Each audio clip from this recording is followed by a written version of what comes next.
All right, listen up, you TikTok-brained, soy latte-sipping, participation-trophy-wasting snowflakes. Stop crying about your data plans and your characters. You think you have it hard? Let me tell you about the good old days.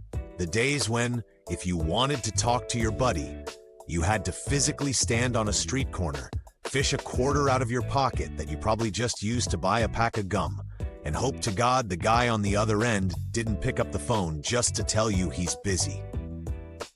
You are soft, you are weak, and you wouldn't last 5 minutes in the payphone era.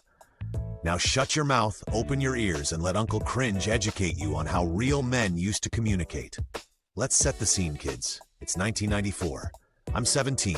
I'm wearing JNCO jeans so wide they could catch air like a parachute, a chain wallet that weighs more than your MacBook, and I smell like Drakkar Noir and Camel cigarettes. I need to call my buddy Dave, but I'm at the mall, the arcade specifically. So what do? Do I pull out an iPhone 37? No. I find the sacred object, the payphone. But here is the thing about payphones back then. They were basically scavenger hunts. You had to check the coin return slot because some other kid before you might have been too stupid to realize his call didn't go through. Free money! But the real art form? The collect call. You know what that is, Zoomer? No, you don't. Because your parents just pay for your line like the bankrolls they are. A collect call was when you called the operator and she asked the person on the other end if they would accept the charges. But nobody accepted charges. That was for suckers. Cringe leans into the camera, squinting aggressively. So we hacked the system. You called collect. The operator would say, "Will you accept a call from?" And then you'd say the name. But you didn't say Dave. You said something else. "Will you accept a call from my Miss Drunk?" Or "Pick me up?" Or "I forgot to practice." That was the message. You had 30 seconds of free airtime on the operator's dime just to scream a message into the phone. Creativity. Kids. We had to use our brains. You just use autocorrect and some stupid AI to tell your crush you like her story.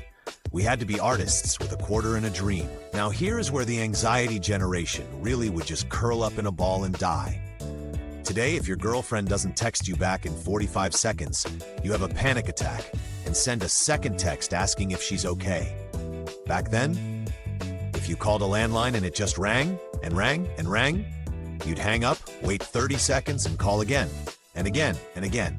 You would keep hitting the redial button, which on a rotary phone was just the hook switch, until the line finally picked up. Because people would be out at the grocery store, or mowing the lawn, or, get this, playing outside. They didn't have a personal leash strapped to their wrist. If you were at home and wanted to talk to Dave, you couldn't just text him. You had to plan. You had to call the phone booth at the 7-Eleven on the corner and say, "Yo, tell Dave to stand by the payphone at 4 p.m. And if Dave wasn't there, screw him. You wasted your quarter. Do you know how hard it was to get a quarter in 1994? You had to dig that out of a couch cushion or return a glass bottle. You don't understand the value of $1 because your parents just Venmo you money for emotional support. You kids are spoiled rotten. You have the entire world's knowledge in your hand, and you use it to watch people unbox toys and do the floss. You are the weakest generation in history. Scratch! The beautiful sound of a 56K modem connecting. Speaking of weakness, let's talk about the internet. You think the internet is fast now? You think waiting 10 seconds for a video to load is slow? Let me take you back to dial-up. We didn't have the internet in our pockets. We had the internet in the den, and we shared it with the entire family. You want to look up a cheat code for Mortal Kombat? Fine.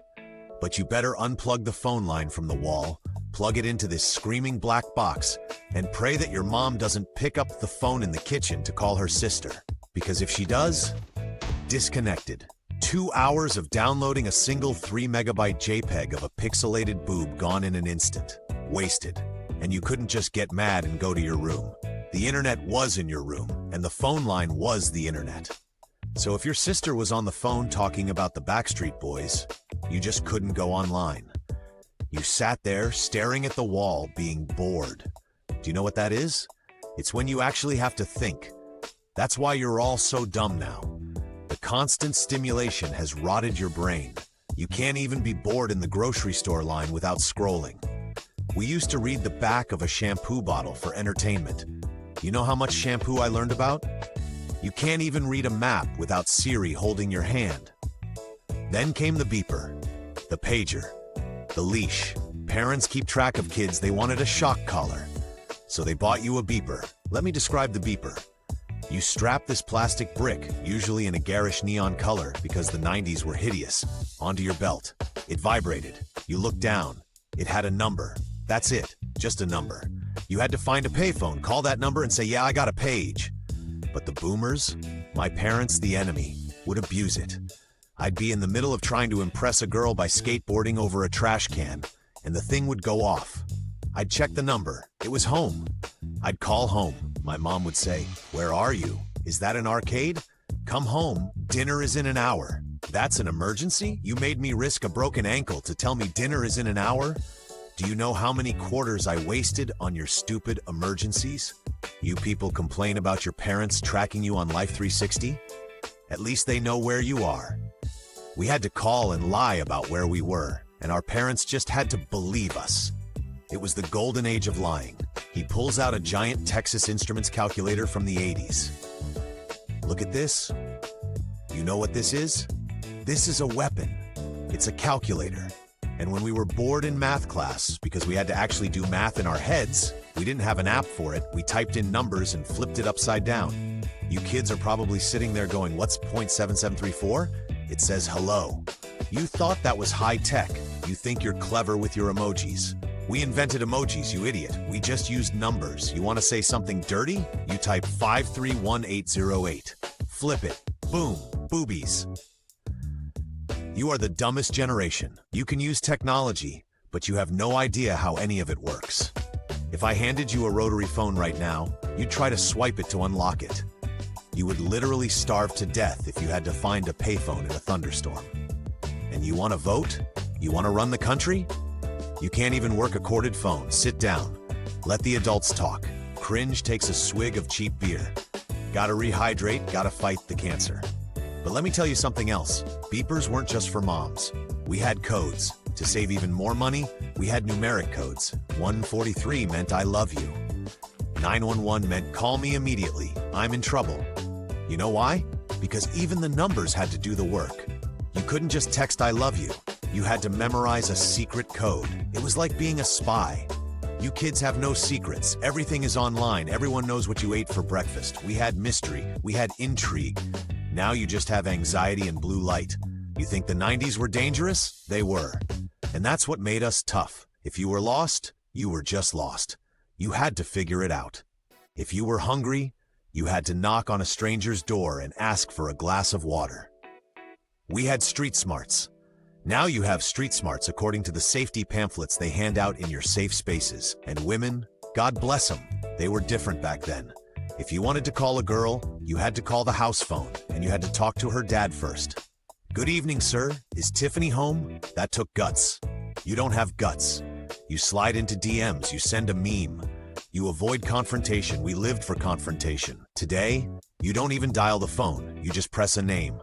What happens if the call drops? You lose your mind. We dealt with static, crossed lines. Sometimes you'd pick up the phone, and you'd hear some old lady gossiping about her neighbor because the lines crossed. We had to yell into the phone just to be heard over the line noise. You get a little buffering on your Netflix and you threaten to sue the FCC. Grow up. Grow some calluses on your soul. Uncle Cringe slams his hand on the table. But let me get to the meat of it. Let me tell you why you're stupid. Look at your phone. Right now, look at it. You have a device that can tell you the answer to anything instantly. That can connect you to anyone, that can navigate the entire planet. And what do you do with it? You record yourself dancing in your bedroom. You argue with strangers on Twitter about whether a cartoon character is gay. You post pictures of your food. We had to stand on a street corner, in the rain, hoping a payphone wasn't broken, praying our friend would guess our code, and then hope our mom didn't pick up the extension and listen to us say we were at the library when we were really at the lake. You have it easy. So you've lost your edge. You've lost the ability to solve problems. You can't read a clock. You can't write in cursive. You can't count change. The government probably designed smartphones to pacify you, to make you fat, lazy, and docile. And it worked. Look at you. You're watching this video on a screen you probably had to charge 3 times today. You have a panic attack if your phone hits 20% battery. We had to remember phone numbers, dozens of them, in our heads. You can't even remember your own address without mapping it. You are soft, you are weak, and you are ruining this country. But hey, at least you can send a crying laughing emoji. That makes it all worth it, right? Now get off my lawn. I've got a conspiracy to research and some victory cigarettes to smoke. Uncle Cringe is out.